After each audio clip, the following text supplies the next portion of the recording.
Vale. Bueno, estamos ya para finalizar la introducción. Son 4 clases que hemos estado haciendo una introducción. Hoy va a ser ver la síntesis y voy a salirme un poco del libro y voy a hablar dos cositas sobre la revelación, porque en torno a la adoración, obviamente no puede haber una adoración genuina sin antes haber una revelación por parte no nuestra, sino de Dios para nosotros. Y voy a hablar de 2 aspectos de revelación, hay otros más. Y bueno, voy a recordar el último punto que estuvimos viendo. Estuvimos hablando de que la adoración engloba muchas áreas, y estuvimos hablando de, por decir así, un resumen de todo lo que puede conllevar la adoración, y el autor lo dividía en 3 categorías que estuvimos viendo. La primera, estuvimos viendo una expresión disposicional, que es adoración como actitud, temor del Señor, el perdón de Dios, el perdón, la esperanza, la paz, la gratitud. O sea, hay muchas formas. Expresiones físicas como adoración, estuvimos hablando de esto también. De hecho, en el Antiguo Testamento, como dijimos, la palabra que más aparece veces como que se traduce como adoración tiene que ver como adoración como gesto. Las culturas antiguas se postraban ante los dioses, ¿no?, como una actitud de adoración reverente, y bueno, diferentes también expresiones físicas se hacían, ¿no?, en torno al adorador, al que iba a expresar pleito. Y por último, la última, estuvimos viendo las expresiones litúrgicas, es decir, parte también de la adoración es lo que tiene que ver con lo ritual, ¿no? Yo expresé cuando hablamos de esto, algunos ejemplos litúrgicos, como pueda ser la predicación, como pueda ser un tiempo de oración, como pueda ser incluso el oficio en torno al servicio congregacional, ¿no? En este caso a nosotros hoy. En la antigüedad pues serían los sacerdotes, ¿no? Los sacerdotes actuaban como adoradores también cuando servían a Dios en el templo, cuando servían a Dios en diversas áreas, ¿no? Y bien, lo último que vimos fue eso, que vimos básicamente lo que hacía, porque esto se va a ampliar en todo el estudio, es ver cuántas palabras se utilizan en la Biblia para estas 3 categorías, ¿no?, que se puede englobar todo lo que conlleva la adoración. Y estuvimos viendo mucho esto, ¿no?, mucho léxico que da el autor para hacernos simplemente un panorama de que la adoración no se puede categorizar en una palabra, o una forma, ¿no? Lo que quiere hacer el autor es incentivar al lector a que contemple que la adoración engloba pues un montón, y estas 3 categorías se dividen en más ramas. De hecho, ahora en la síntesis vamos a ver que el autor hace pues una especie de esquema de la que se desprenden todas estas, ¿no? Bien, entonces estuvimos viendo hace 15 días las expresiones litúrgicas. Estuvimos hablando de eso, de actuar en el Antiguo Testamento, pues los sacerdotes actuaban litúrgicamente. Por ejemplo, ahora acabamos de pasar, o estamos en una fiesta, pues en las fiestas obviamente, el propósito de las fiestas no era simplemente congregar al pueblo, ¿no?, porque Dios lo quería, sino también era un acto de adorar, ¿no? De hecho, una de las palabras que le dice Moisés a Faraón y tiene que ver con la fiesta, ¿no?, deja de salir a mi pueblo para que me celebren una fiesta, ¿no? Y obviamente está enfocando no a una fiesta como hoy en día, ¿no?, sino obviamente porque las fiestas van ligadas a lo que es la liturgia y es una parte de la adoración, ¿no? y en las fiestas pues había diferentes actos litúrgicos, ¿no? Como por ejemplo también pueda ser entregar los frutos de la cosecha, ¿no? La gente llevaba los primeros frutos de la cosecha al templo de Dios como muestra de gratitud, ¿no? Y ahí pues expresaban también una forma de adoración. Bueno, entonces estuvimos viendo eso, el actuar como sacerdote. También en el Nuevo Testamento se nos dice que nosotros somos, ¿qué dice? ¿Y quién lo cita? ¿Alguien se acuerda? Pedro, ¿no? El apóstol Pedro cita Levítico y dice que nosotros somos nuevos sacerdotes, sacerdocio real, ¿no? Pueblo escogido por Dios, etcétera, que también implica el ser sacerdote, pues esto, ¿no? Esta expresión de servir a Dios. Estuvimos hablando también del concepto del Nuevo Testamento para servir, ¿no? Estuvimos hablando de que Pablo, uno de sus títulos, por decir así, ¿no?, que más empleaba en sus cartas para saludar a las iglesias era siervo de Jesucristo, ¿no? Es decir, que él actuaba, obviamente, en devoción a Cristo como un sacerdote o como un siervo de Dios, ¿no?, para su obra, ¿no?, en torno a todo. No solo a levantar iglesias como apóstol, ¿no?, sino también incluso a corregir, enseñar, cosa que los sacerdotes pues también tenían esa función. Y bien, y bueno, no voy a repetir lo que hablamos del tercer punto. Y ahora vamos a ver la síntesis que va para cerrar este capítulo. La síntesis que estuvimos un poquito hablando, porque el autor va a dar una definición en base a este resumen introductorio de pocas palabras, lo que engloba un poquito lo que hemos hablado en torno a la adoración. Vale. Entonces, esto ya lo vimos, pero partimos de aquí en adelante. Dice, ¿cómo podemos sintetizar todo este material léxico, ¿no? Hemos visto muchas palabras, para formular una definición bíblica de adoración para nuestro tiempo? Bien, ¿cómo se puede resumir, ¿no? ¿Cómo se puede, en tan amplio bosquejo, ¿no?, cómo se puede sintetizar? Y eso es importante también a la hora de estudiar la Biblia. Yo, por ejemplo, nosotros en el Instituto Bíblico tuvimos una materia que era bosquejo del Antiguo Testamento y el Nuevo Testamento. Muchas personas llegan a las iglesias y, pongo el ejemplo de Alejandro, por ejemplo, ahora que no está con nosotros, quiere aprender revelaciones cuando no tiene un bosquejo general de la Biblia. Por lo menos el principiante, por decir así, tiene que tener un bosquejo de un poco de la Biblia en torno a general. No puedes llegar a la Biblia a abordarla desde el tejado. Entonces eso es importante, ¿no?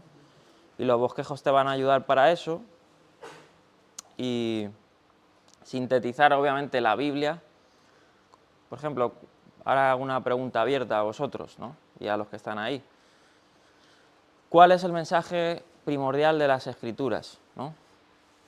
Bueno, más que el primordial, ¿cuál es el propósito primordial de Dios para el hombre en las Escrituras? Se pueden decir muchos, pero yo creo que voy a decir uno. Bueno, primero quiero, si alguno me conteste. La salvación. Eso es. Y eso es lo que iba a decir. Es decir, las Escrituras son un compendio. Podemos hablar la historia de la redención o Dios interviniendo en la humanidad para redimirla, ¿no? ¿Cómo comienza la Biblia? Obviamente hay una caída, aunque Dios crea el mundo, pero termina la Biblia hablando de que Dios va a restaurar todas las cosas y va a salvar al hombre caído, ¿no? Es un retornar al principio, y es, por decir así, y muchas personas se olvidan de esto, la Biblia, en su sumum, ¿no?, tiene un contexto soteriológico, ¿no?, en torno a la salvación. Eso no hay que perderlo de vista, porque hay gente que se enfoca muchas veces en temas o subtemas cuando la Biblia en sí mismo está enfatizando sobre todo en la salvación de Dios, ¿no? Que no quiere decir que lo demás no sea importante, porque obviamente somos salvos por algo, ¿no? Y tiene connotaciones, pero bueno. Bien, como dice y vimos, ya se ha propuesto una desconcertante variedad de definiciones en los libros sobre este tema. La discusión anterior muestra que ni el Primer ni el Nuevo Testamento intentaron capturar el concepto con una sola palabra. Eso ya lo dijimos y lo he dicho antes. Podemos caracterizar las partes constitutivas de la adoración como el misterio, la celebración, la vida, el diálogo, el cumplimiento o la realización escatológica, pero definir la adoración bíblica es limitarla. En el mejor de los casos podemos tratar de describir los fenómenos. Esto lo va a hacer ahora, lo va a hacer durante todo el libro, porque los fenómenos obviamente lo va a estar desarrollando en torno al libro. Vimos en el índice todas las áreas que va a estar describiendo de los fenómenos en la adoración. Pero ahora en la síntesis va a dar como un preámbulo. Bien. La adoración pagana, dice, se centra en los esfuerzos de culto corporativo e individual, los cuales buscan apaciguar a los dioses y asegurar su bendición. Bien, esto hasta se encuentra en el Antiguo Testamento. Obviamente, por ejemplo, los hebreos, el pueblo israelita, nació en un contexto en el mundo ya caído. Entonces, el contexto israelita fue desarraigar la falsa adoración y objetivarla a la verdadera adoración. Pero eso no fue de la noche a la mañana, ¿no? Encontramos que una vez tras otra el pueblo realmente no tenía, o en general, no estoy hablando de todos, porque siempre habían excepciones, ¿no? Pero el pueblo normalmente no tenía un concepto de adoración, por decir así, como Dios quería, ¿no? A pesar de que Él lo detalló, empezó a detallarlo, ¿no? Cuando sacó al pueblo de Egipto, que estaban rodeados de falsa adoración. ¿Y por qué digo esto? Porque sí que hay muchos tintes en las Escrituras de que muchos, pueda ser reyes, jueces, pueda ser personajes bíblicos, estaban también, pues obviamente, aprendiendo de Dios o no tenían una idea todavía detallada de Dios, de cómo adorar verdaderamente, ¿no? Y aquí, en la nota 88, porque el libro tiene notas y muchas veces se aprende más en las notas que en el propio libro, te dan muchos ejemplos en las Escrituras, lo tengo en la presentación, de que es cierto, o sea, hay muchas veces el pueblo se acercaba a Dios por miedo, para apaciguar su ira, y no como un acto de devoción o de relación, ¿no? Porque al fin y al cabo yo sí coincido, y la mayoría de personas, de que obviamente nosotros tenemos una relación con Dios y eso es, de ahí emana todo. Si no hay una relación con Dios entre deidad y creación, yo creo que no tiene sentido la vida realmente, porque Dios es un Dios personal, ¿no? Y se manifiesta personalmente. Por ejemplo, aquí el autor, ¿no? Dice que normalmente se utiliza mucho una frase en hebreo, idiomática, que es endulzar la cara, cuando dice que las culturas paganas o los antiguos tenían este concepto de la deidad, es decir, ellos se acercaban o se esforzaban en adorar a Dios, pero por un miedo, no temor reverente ni devoción, sino por un miedo para apaciguar su ira. Y hasta el propio Moisés también actúa así, ¿no? Al propio Moisés también le tocó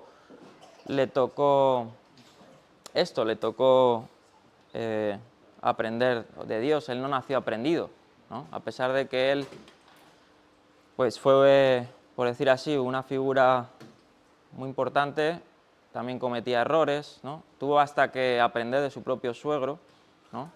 Porque también Dios habla por medio de personas, ¿no? Y en este caso puso la sabiduría a su suegro y le dio un consejo que le sirvió. Y aparece este concepto, ¿no? Gilapanim, que es suavizar la ira, o suavizar, endulzar la cara, literalmente podía significar eso, ¿no? Por ejemplo, hay un ejemplo en el que Moisés, ¿no? Está en el Sinaí, todos lo conocen, y el pueblo adora al becerro, y Moisés se emplea esta palabra para Moisés como tratar de apaciguar la ira de Dios, endulzarle a la cara, como tratar de hacer esto, ¿no? Esto es lo que se hacía en las culturas antiguas del Medio Oriente, ¿no? Por ejemplo, ¿cómo se dice en México? Los aztecas o otros dioses, ¿no? Ofrecían sacrificios para no sé si los aztecas exactamente, porque yo no soy experto en los aztecas, pero sé que, por ejemplo, los griegos o otras culturas, ¿no? Los egipcios tenían pues esta mente, ¿no? Decir, vamos a hacer esto por ejemplo, los griegos lo tenían y lo tenemos el ejemplo de Pablo, que tenían hasta un dios o tenían una forma, ¿no? De decir al dios no conocido, ¿no? Eso era decir, como no conocemos tantos dioses porque eran politeístas, pues para no ganarnos la ira de esos dioses que no damos pleito, pues hacemos sacrificios o le damos pleitesía a esa deidad que no conocemos, ¿no? Y Pablo utiliza eso para decirle que esa deidad realmente es Jesucristo, que es el único Dios, y romper un poco los estigmas griegos, ¿no? Pero hay muchísimas veces que se utiliza esto, ¿no? Pero bueno. No voy a leer, pues dar el ejemplo de Moisés, pero hay muchísimos más, ahí hasta muchos. Dice en la actualidad, porque claro, también este concepto lo tienen muchos creyentes, ¿no? Muchos creyentes no tienen una relación, por decir así, de devoción, y yo creo que esa palabra se queda corta, no sé cuál sería la palabra más exacta, pero muchos van a la iglesia o hacen ciertas cosas, incluso litúrgicas o lo que sea, por miedo, ¿no? Muchas personas, por miedo al infierno, porque saben que hay un juicio, ¿no? Y muchas personas dicen, yo voy a llegar a Dios porque no quiero perderme, no quiero el juicio de Dios, ¿no? Sin embargo, creo que eso obviamente puede llegar así, ¿no? Pero si no tienes una relación que emane de un corazón pues verdadero, esa devoción o esa adoración va a ser falsa, ¿no? Va a tener muchos huecos y bueno, eso lo estaremos viendo, ¿no? También se va a levantar obviamente falsa adoración, porque cuando hay una adoración de este tipo y se queda ahí, no va a más, no va progresando esa relación, no va progresando la persona, sino se queda ahí como, bueno, yo voy a la iglesia porque no me quiero perder, yo voy a diezmar porque no me quiero perder, yo voy a hacer tal cosa, ¿no? Son obras, al final son obras, y la salvación no es por obras, ¿no? Obviamente. Y en poco difiere, ¿no? Como dice aquí el autor de los paganos, excepto tal vez dice que Dios es singular, ¿no? No son politeístas a lo mejor, y las formas de adoración provienen de tradiciones más o menos enraizadas en las Escrituras, en gran parte divorciada de la vida. Ahí es donde me enfocaba, que muchas personas como que van a la iglesia para sentirse bien a sí mismos, ¿no? No sé si alguno ha conocido a ese tipo de personas, ¿no? Que va a la iglesia para sentirse bien y como que ya ha cumplido con Dios, ¿no? Pero posiblemente la vida sea hasta más importante que ir a la iglesia, aunque la iglesia es muy importante, ¿no? Obviamente primero la vida, creo, y luego la iglesia, ¿no? Porque el adorar en la vida, en el día a día, te va a llevar a adorar en la iglesia. Tal adoración representa un patrón de actividades religiosas impulsadas por un profundo sentido de obligación, eso es, ¿no? Al final el fruto, como tengo que hacer esto porque si no me voy a salvar, son obras, ¿no? Al fin y al cabo es depender de ti mismo para salvarte.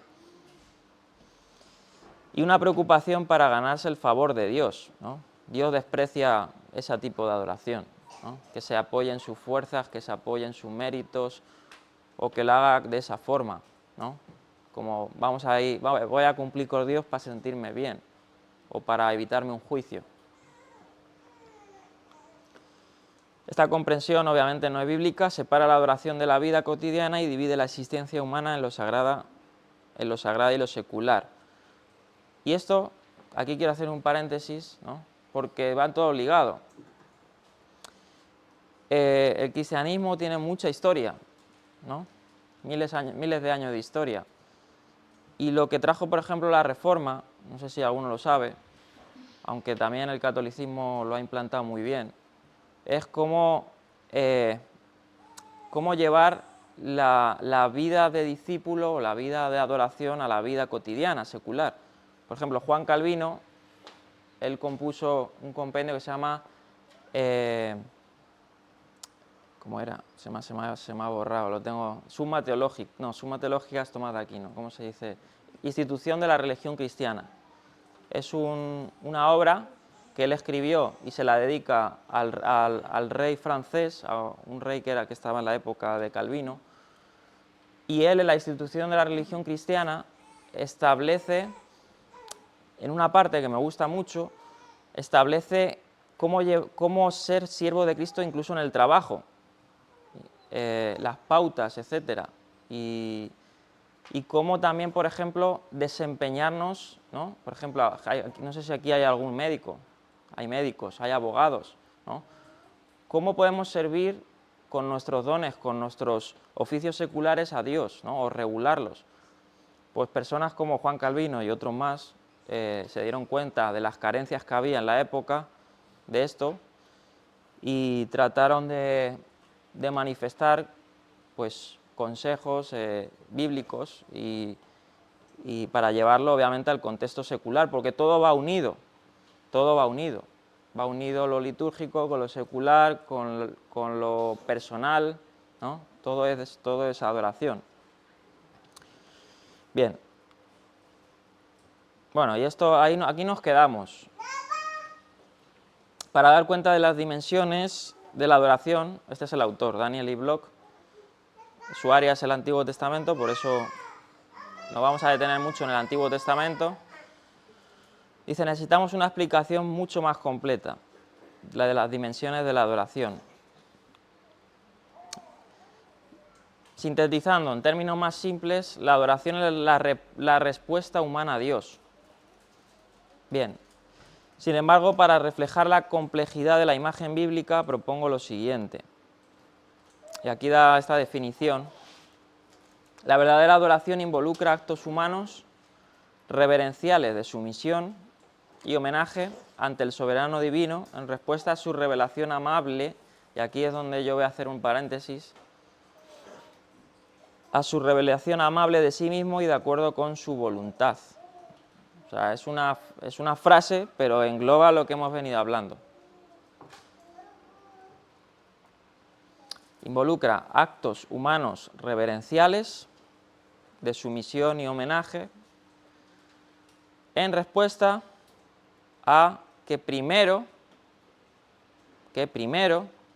hubo una revelación, ¿no? Y aquí es donde podemos hablar de varios conceptos de revelación, ¿no? Que es muy interesante esto. De hecho, en la teología esto se desarrolla mucho y es muy interesante. Yo les animo, si quieren estudiar también la Biblia, que se hagan con algún diccionario bueno, enciclopédico o teológico, ¿no? Hay buenos diccionarios en español que os pueden dar mucha luz, ¿no? A la hora también de aprender muchas cosas en las Escrituras, o ser un apoyo a la hora de estudiar. Bien, vamos a hablar un poquito de la revelación porque, como he dicho, yo meditando en esta frase que da el autor, obviamente, ¿cómo vamos a adorar, ¿no? Objetivamente? Y cuando hablo objetivamente, hablo en la manera de que Dios manda a adorar. Si podemos forzar eso, ¿no? Podemos forzar a personas aquí incrédulas a decir, esto es adoración, Pero si no ha habido una revelación, y la revelación no es como los gnósticos, y ahora hablaremos, bueno, no voy a hablar de eso, pero no sé si alguno ha leído del gnosticismo. Había muchos gnósticos que creían que estudiando gnosis, conocimiento, iban iluminándose más en torno al propósito de la vida, por propósito de la creación, ¿no? Que una persona que no estudiaba, que no tenía conocimiento en diferentes áreas, pues al fin y al cabo era una persona que era como un animal, ¿no? Por decir así. Bien, la revelación de Dios no depende del humano, no depende de estudiar, que obviamente por eso dentro de la revelación los teólogos han separado en términos diferentes de revelación, ¿no? Luego sí hay una revelación más directa, que esa es la que te va haciendo más objetiva la adoración, ¿no? Pero ahora voy a citar un diccionario teológico, está en inglés, este no lo podéis leer en español, pero hay buenos diccionarios también. Por ejemplo, uno que yo recomiendo en español es el diccionario enciclopédico de Clie. El editor es Alfonso Ropero y además es de aquí de España, es un teólogo muy bueno, muy bueno, le podéis buscar. Alfonso Ropero. El autor, bueno, el editor. En ese diccionario participan muchos eruditos de habla hispana, muchos. Y algunos también de habla inglesa, que también habla español, como Gary Sogren y otros más. Diccionario enciclopédico de Clie. Y en ese diccionario, sí, de Clie. O gran diccionario enciclopédico de Clie. Creo que tiene unas 3000 páginas, eso es un señor tomo. Y tiene un artículo de la revelación impresionante. O sea, no lo puedo, aquí no lo he citado porque puede tener hasta 10 páginas, es impresionante. Lo estuve leyendo, me gustó mucho. Pero aquí voy a citar que es teológico, que se basa más en conceptos teológicos. Ese también, pero va a abarcar otras áreas. Y bien, hemos hablado, ¿no?, que obviamente, como he dicho yo, y por eso tomo este paréntesis, para adorar objetivamente primero debe haber una revelación, ¿no? Dice, Dios se ha revelado, estoy citando el diccionario, este diccionario teológico, Dios se ha revelado a sí mismo por gracia. La idea de revelación obviamente no aparece formalmente en la Biblia, pero que no aparezca formalmente en la Biblia el concepto, no quiere decir que no se suyaga, ¿no?, que eso ya sería otro tema. Y de hecho no se convierte en tema central, o los teólogos no solo empezaron a plantear los varios conceptos de revelación hasta después de la Ilustración. La revelación, ¿no?, que ese nombre pues viene del latín, como dice, quitar el velo, es un tema dominante en las tradiciones religiosas de base bíblica. Sin embargo, hoy en día es también una de las ideas más controvertidas en la discusión teológica. En la historia de la teología cristiana, la revelación se ha entendido a menudo como una iluminación interior o como una enseñanza e instrucción divinas. En ocasiones esta interpretación ha llevado a lo que se ha denominado una teoría proposicional de la revelación. Es decir, la revelación se ha entendido como la comunicación de información capaz de expresarse en frases o proposiciones. Sin embargo, la concepción proposicional se ha vuelto cuestionable en la teología moderna, y el modelo central de comprensión de la revelación ha pasado a ser más personal. La revelación se entiende ahora fundamentalmente como la autorrevelación de Dios. Y esto es muy importante. ¿Por qué? Y a ver si lo puedo explicar bien.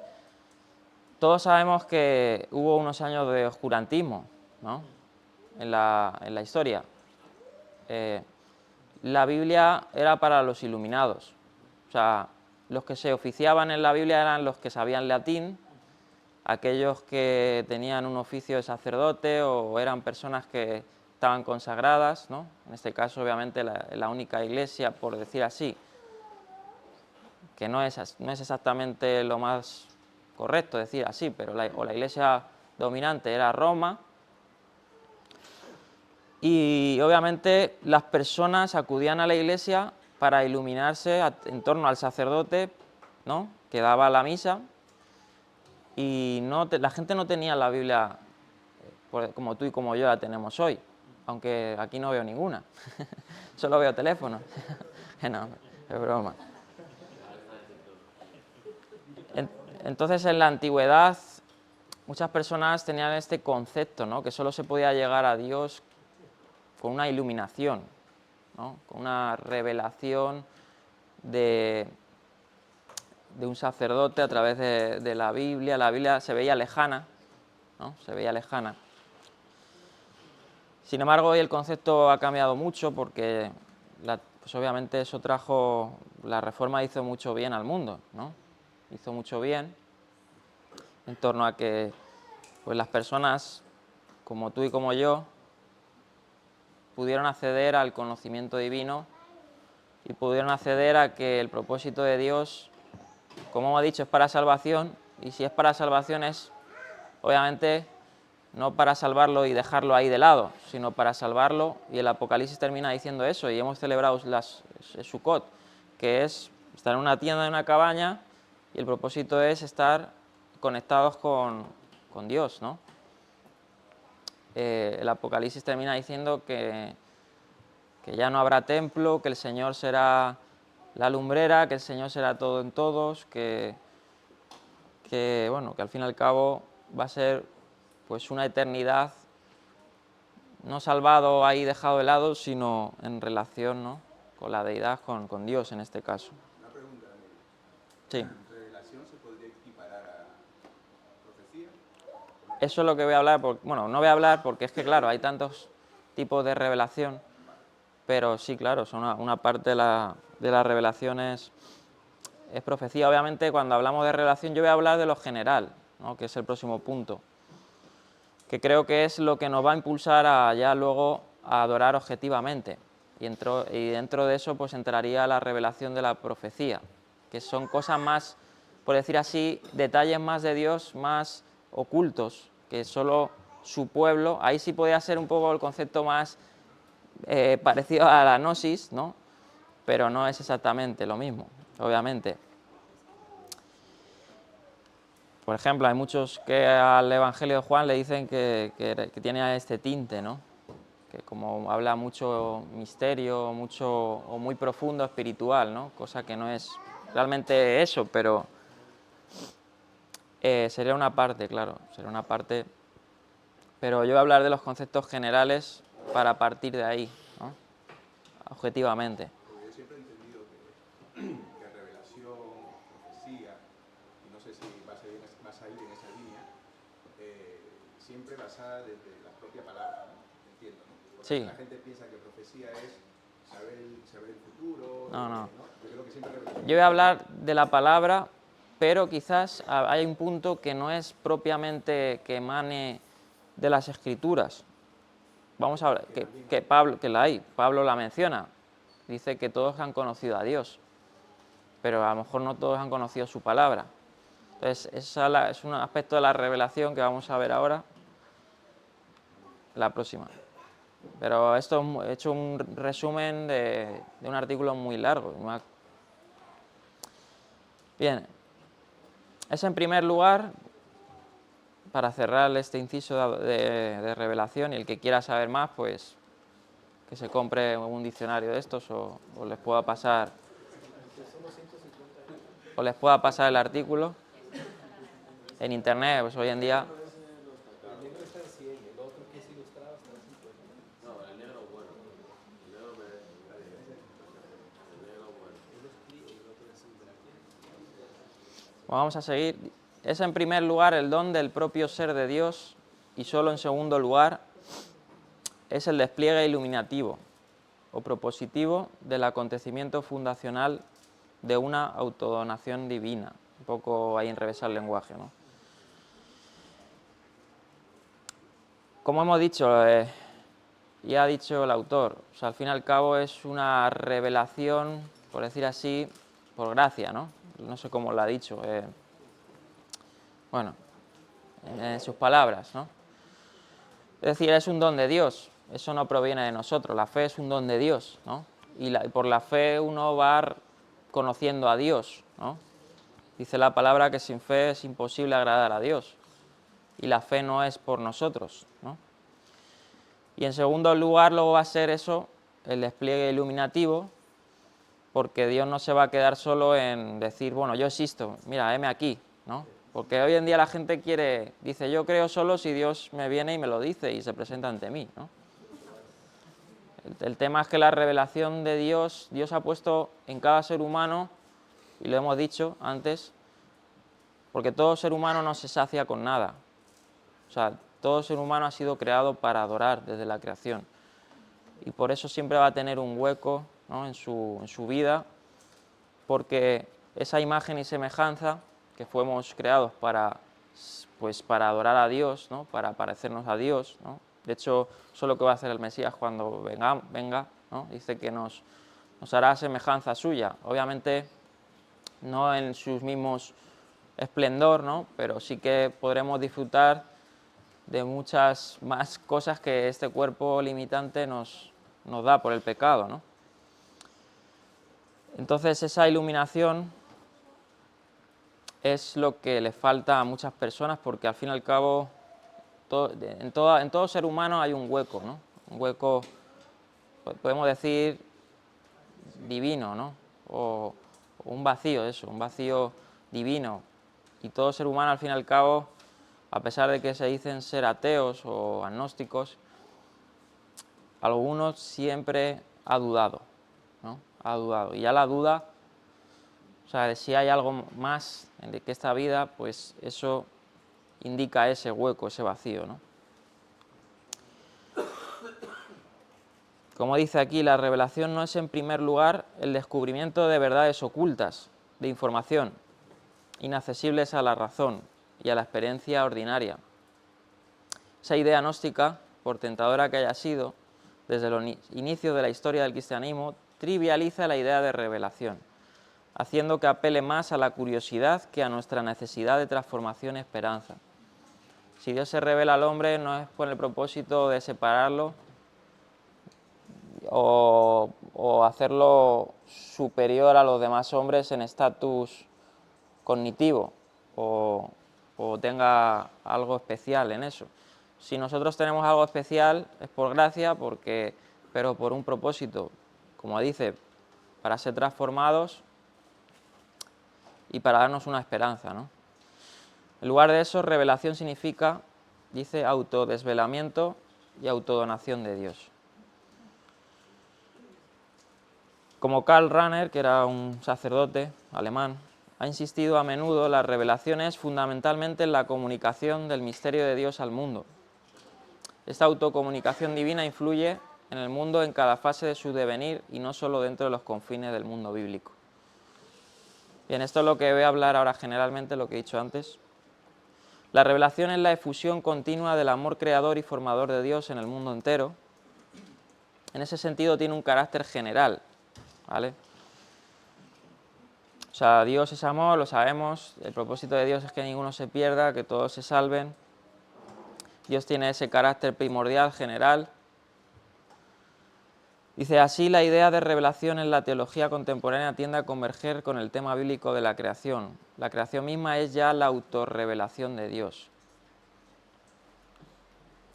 Sin embargo, la fe bíblica ha influido en los teólogos para hablar también revelación en la historia, revelación histórica, revelación especial, además de la autorrevelación universal o general de Dios, ¿no?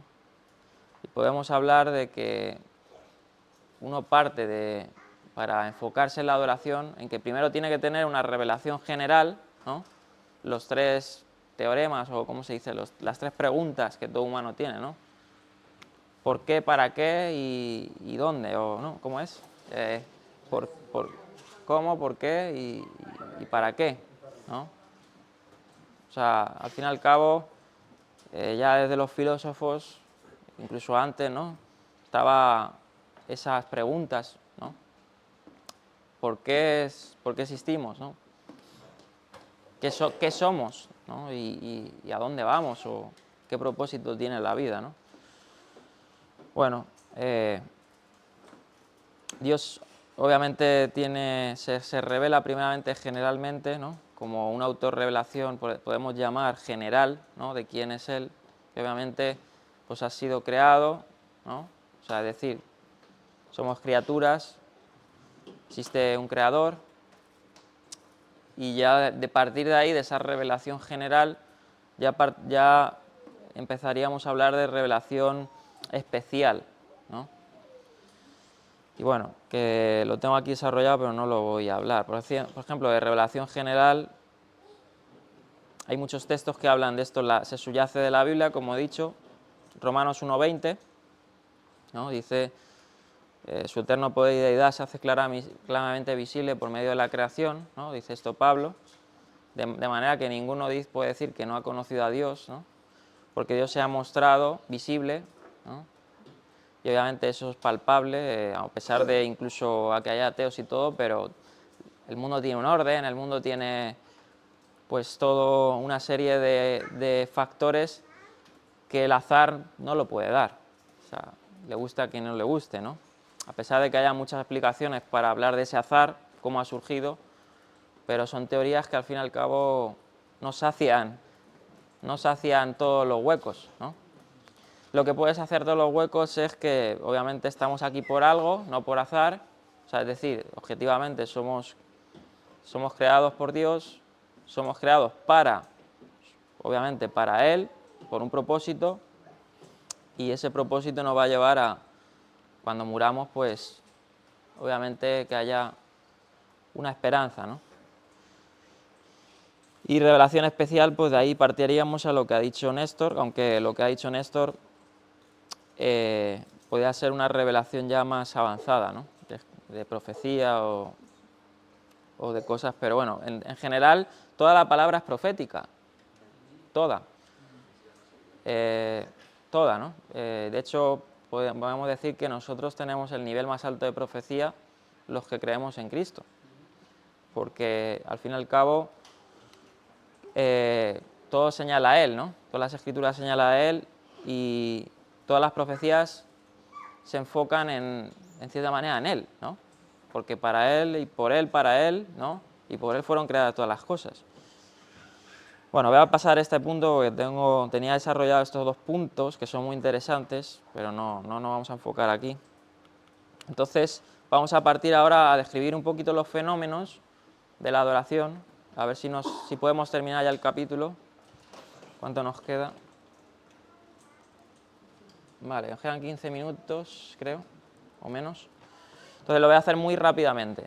Quisiera haber leído cada texto porque es interesante, bueno, cada texto, algunas citas, o si acaso leer alguna así aleatoria, pero vamos ahí va, la he liado. Perdón, vale. Vamos a ver estos fenómenos. ¿Qué pasa aquí?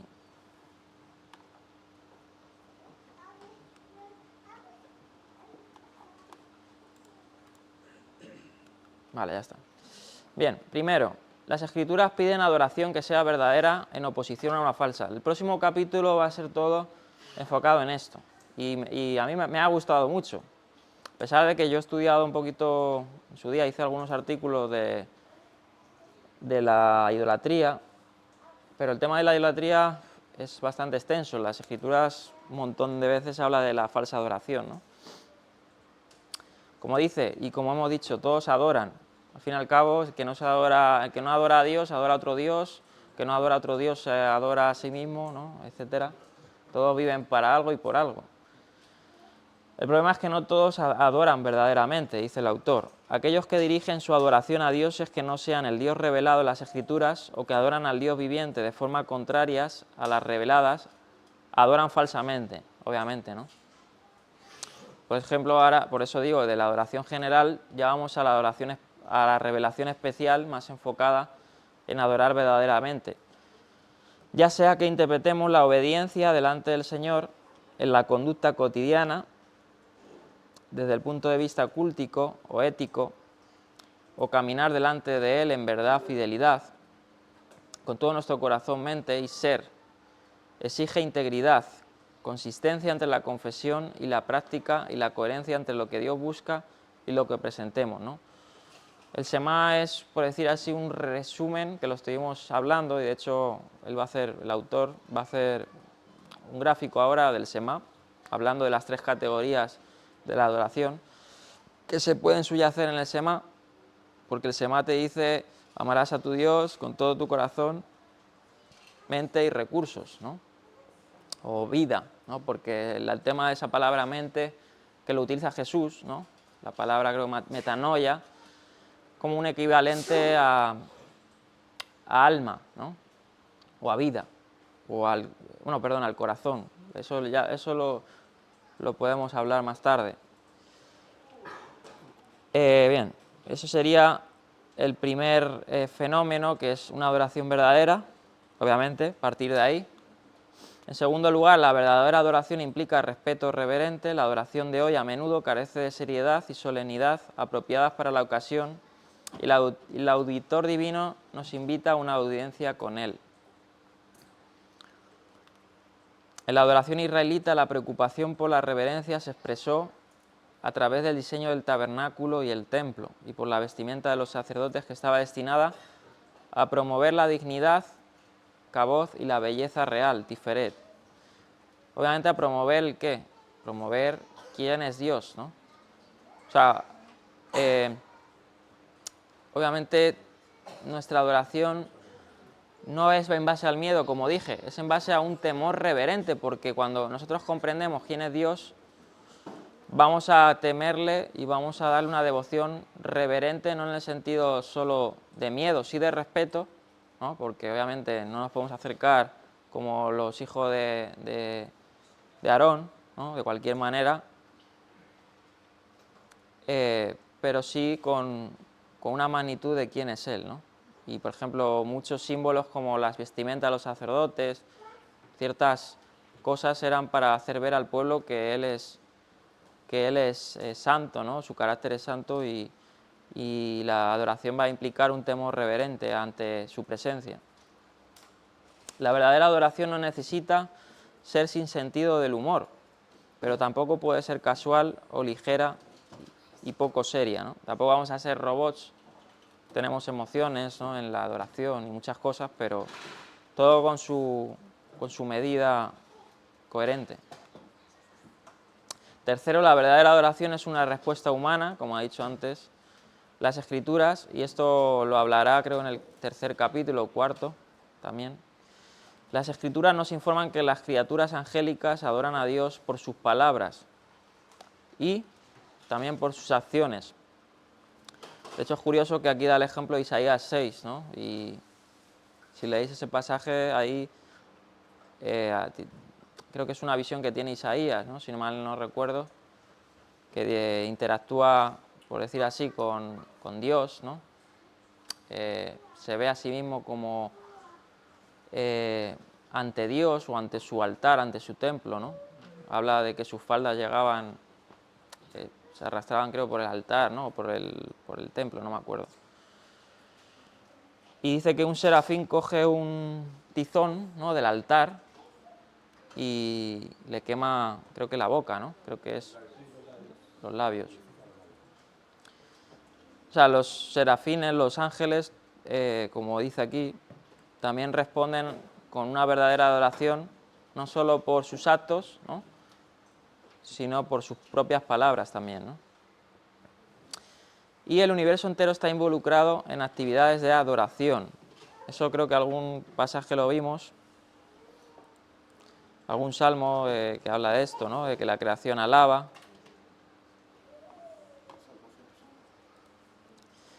Sin embargo, aunque las Escrituras visualizan la restauración final de la creación caída, sus palabras están destinadas a los seres humanos y se refieren principalmente a su relación con Dios. En este libro, la preocupación no es cómo el resto del universo glorifica a Dios, sino cómo adoramos a Dios, ¿no? Al fin y al cabo se va a enfocar a lo práctico para la humanidad, ¿no? Obviamente hay muchos misterios de cómo la creación alaba, las estrellas, el firmamento. Y trataremos de responder a esa pregunta que hicimos en la introducción: ¿cuál es el fin principal del hombre? Que los recoge el Catecismo de Westminster. El fin principal de la existencia del hombre es glorificar a Dios y gozar de Él para siempre. Bien. Cuarto, la adoración verdadera implica acción, no es principalmente interior, como si Dios solo se preocupara por lo que está en nuestros corazones y estuviera desinteresado en lo ritual externo, eso ya lo vimos, y las expresiones éticas. Aunque muchos aspectos de Dios siguen siendo un misterio para nosotros, la religión bíblica no es mística, ni es principalmente cúltica o formulista. Algunos nos desafían a tratar la adoración como un verbo, que es cierto, lo cual está bien, siempre que reconozcamos que la adoración verdadera involucra acciones, que ya lo hemos hablado, que demuestran el compromiso del pacto y el amor de Dios, y que nuestras vidas diarias se caracterizan por reverencia y temor ante Él. Como los profetas declaran, y Jesús mismo afirma, la obediencia a la voluntad ética revelada de Dios debe tener prioridad sobre la expresión ritual del culto. Y eso es lo que vamos a hablar hoy en Mateo con el Sabbat. Los fariseos se enfocaban y daban una prioridad a un aspecto cúltico del Sabbat, de no transgredir el Sabbat, una norma, cuando el Sabbat tenía un propósito interior, ¿no? O sea, todo tiene obviamente un orden, pero ya lo hablamos, ¿no? El profeta Samuel dijo: ¿qué se agrada más el Señor? ¿Que se ofrezcan holocaustos y sacrificios o que se obedezca lo que Él dice? Y luego en otra parte, que hoy lo vamos a citar, es Dios se agrada más, o sea, misericordia quiero y no sacrificios, ¿no? Aquí te está diciendo, pues al fin y al cabo, el propósito de Dios detrás de ciertas prácticas fue formar un corazón de, como dice, de devoción y la devoción se transforma en acción en torno a Dios.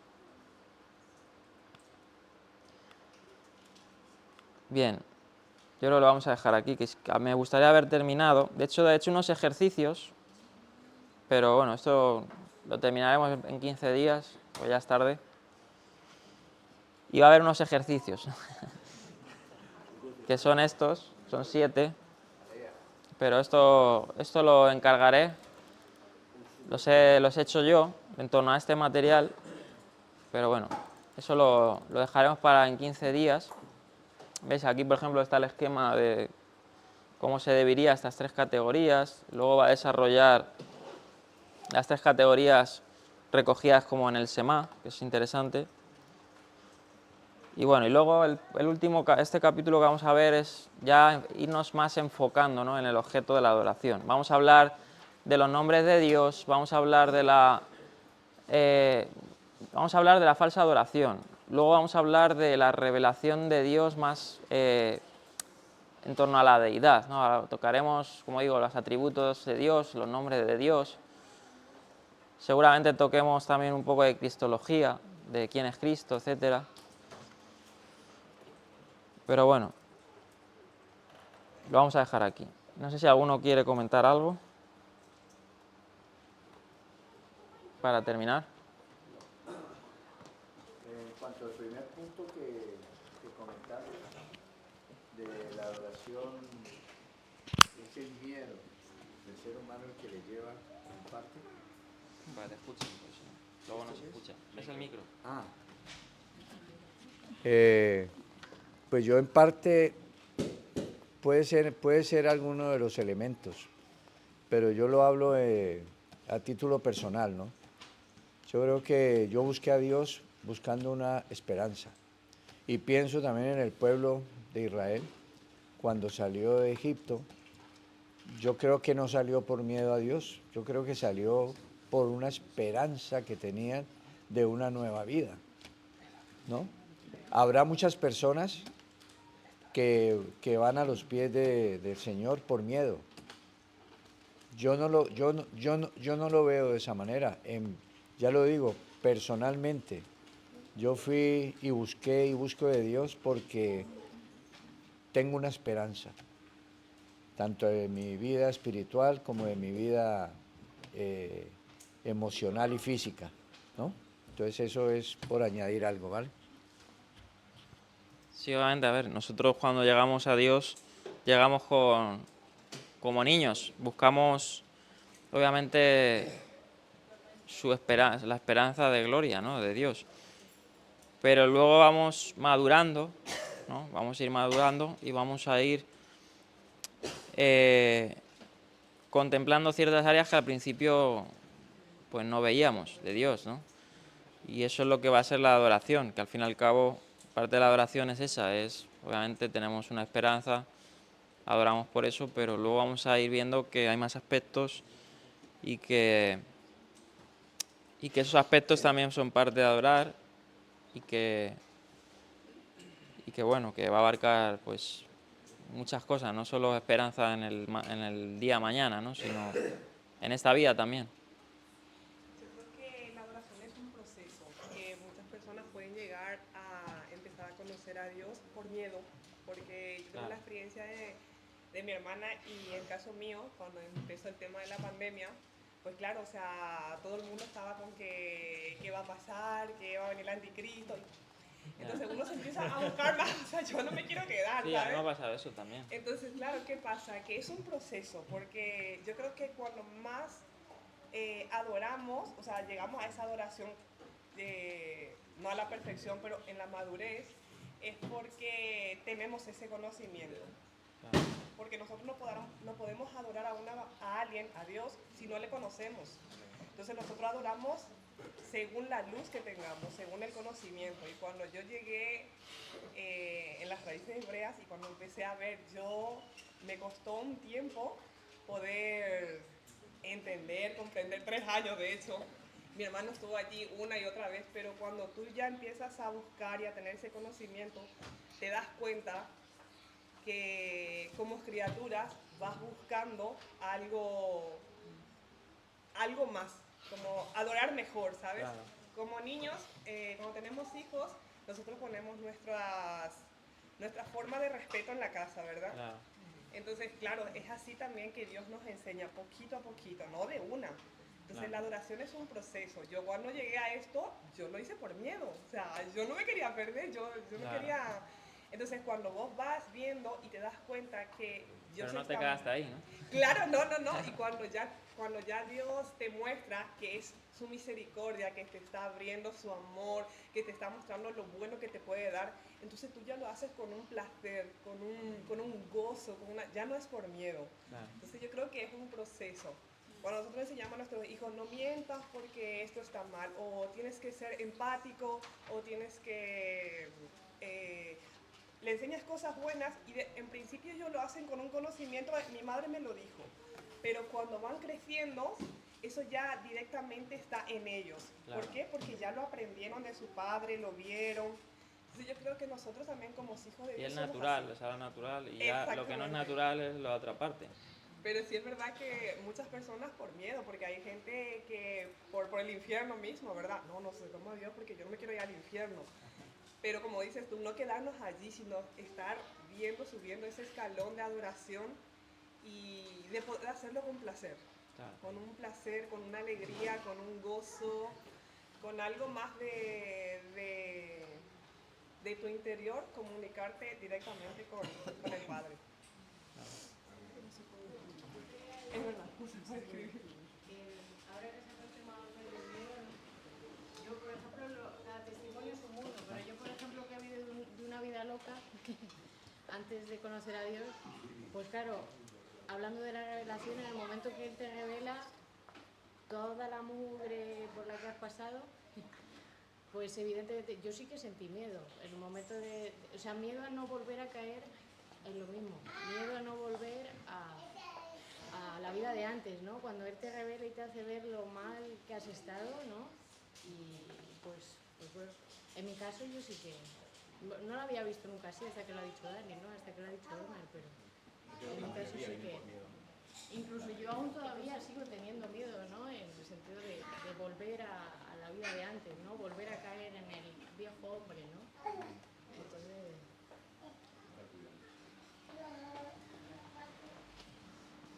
Se ha cerrado ya, pero bueno. Se han perdido las... Pero no sé si... Yo creo que no va, ¿eh? Bueno, da igual. ¿Sí? Vale. A ver, yo creo... Claro. Por ejemplo, yo no conocí por miedo. Yo, personalmente. Pero, claro. Pero lo medito y digo... No conocí por miedo. Yo es porque simplemente quería llenar ese vacío. Yo sentía un vacío en la vida, ¿no? La crisis existencial típica que tiene un adolescente.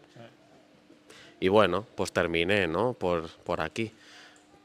Pero claro, cuando tienes miedo, que yo creo que es otra fase, cuando tienes conciencia, y es que son naturales, ese es el buen miedo, cuando tienes conciencia de que el juicio de Dios sobre el pecado y el mal y las obras malas, cuando tienes conciencia y ves que es bueno que exista un justo juicio a esa maldad, claro, es un miedo, pero es un miedo sano porque reconoces que era justo que se marcara una sentencia sobre el mal que tú habías hecho y en general. Entonces, pero no es un miedo malo que te lleva a adorar falsamente, yo creo que esto es bueno porque entonces reconoces la maldad y que tienes que hacer el bien y te esfuerzas y te da un respeto a Dios, pero es un miedo... Yo creo que ese es el miedo que tenemos que tener todos. Es que si no... Entonces, claro, los 10 mandamientos yo cuando los leía y pues como que me iba como... Claro, es que, joder, que como si así, no, claro, no. Y yo creo que ese miedo está bien. Yo considero que hay mucho miedo, ¿no? El miedo a las cosas, como dice Miriam, de no recaer en las cosas que te causaron a lo mejor dolor, ¿no? Pero claro, yo pienso que en el amor de Dios, si llegamos a Él, por miedo es como si te estuviera intimidando. Ahora, si tú esto, y es un Dios de amor, al que llegamos a Él. Sí, cuando habla del miedo es en torno a, comparando las religiones paganas, en torno a un miedo que no persevera. O sea, al fin y al cabo es como, voy a hacer esto para apaciguar el castigo. O sea, no trae un cambio. Claro, no trae un cambio. Y lo que ha hablado él de la conciencia, eso lo utiliza el escritor a los hebreos para hablar de Cristo, que el sacrificio de Cristo puede hacer eso, hacer una nueva conciencia, cosa que los sacrificios terrenales no tenían ese poder. Porque luego en la madurez como cristiano sí tienes un miedo. Claro, por eso la gracia de Dios no es simplemente, porque se ha entendido mal, no es un regalo. Es un regalo, pero que tiene un poder, ¿no? La gracia tiene un poder, que se te otorga gracia, pero esa gracia te transforma, ¿no? Entonces, la gracia no solo es, soy salvo ya, ¿no? La verdadera gracia te va a transformar. Yo lo veo más como un temor, ¿no? Bueno, creo que a mí me ha dicho, temor. un miedo reverencial. Una de las cosas que los ateos atacan mucho a los cristianos es hablar del infierno.